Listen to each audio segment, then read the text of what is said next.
મહેસાણામાં હવે કુપોષિત શબ્દનો ઉપયોગ નહીં થાય। 0 થી 5 વર્ષના કુપોષિત બાળકો માટે પ્રિય અને વહાલા શબ્દનો ઉપયોગનો નિર્ણય કરવામાં આવ્યો છે। આરોગ્ય વિભાગ અને ICDS દ્વારા જતન પ્રોજેક્ટ અંતર્ગત હવે કુપોષિતની જગ્યા પર પ્રિય અને વહાલા નામ આપવામાં આવ્યું છે। 0 થી 5 વર્ષના બાળકોનું પરીક્ષણ સેમ અને મેમ પદ્ધતિથી થાય છે।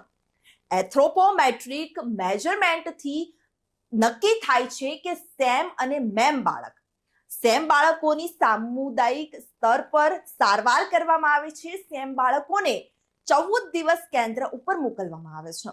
ત્યારે મહેસાણામાં માર્ચ 2025ની સ્થિતિ પર મેમ બાળકોની સંખ્યા 3435 અને સેમ બાળકોની સંખ્યા 745 નોંધવામાં આવી છે।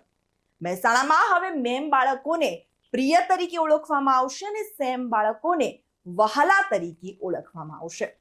જે પણ કુપોષણ દૂર કરવા માટેના જે પણ પ્રયત્ન ડિપાર્ટમેન્ટના પણ જે પણ લેટરો છે એ તમામ લેટરોનું સંલગ્ન કરીને આ પ્રોજેક્ટ તૈયાર કરવામાં આવ્યો છે, જે મહેસાણા જિલ્લામાં પ્રથમ શરૂઆત થઈ છે અને તેના આધારે આટલા મહિનાથી ઘણો બધો ફર્ક જોવા મળ્યો છે। ઘણા બધા બાળકો સુપોષિત થયા છે અને આપણે આ બાળકોને કુપોષણ એવું નામ નથી આપ્યું, જેમાં મેમ બાળકોને પ્રિય બાળકો અને સેમ બાળકોને વાલા બાળકો એ રીતનું નામ આપવામાં આવેલું છે, જેથી બાળકોને પણ સારું લાગે અને વાલી પણ એ પ્રમાણે કેન્દ્રો ઉપર વધતા જાય છે અને બાળકોનું કુપોષણ દૂર કરવાના જે પ્રયાસ છે એમાં એમનો પણ સારો એવો ફાળો જોવા મળેલ છે। મેમ, આપણે ત્યાં મેમ અને સેમ બાળકોની સંખ્યા કેટલી છે?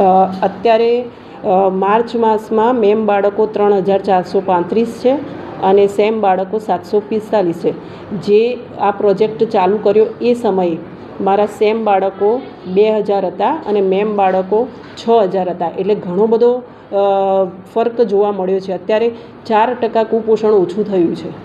રિપોર્ટર તરુણ પ્રજાપતિ સાથે ચક્રવાત ન્યૂઝ, મહેસાણા।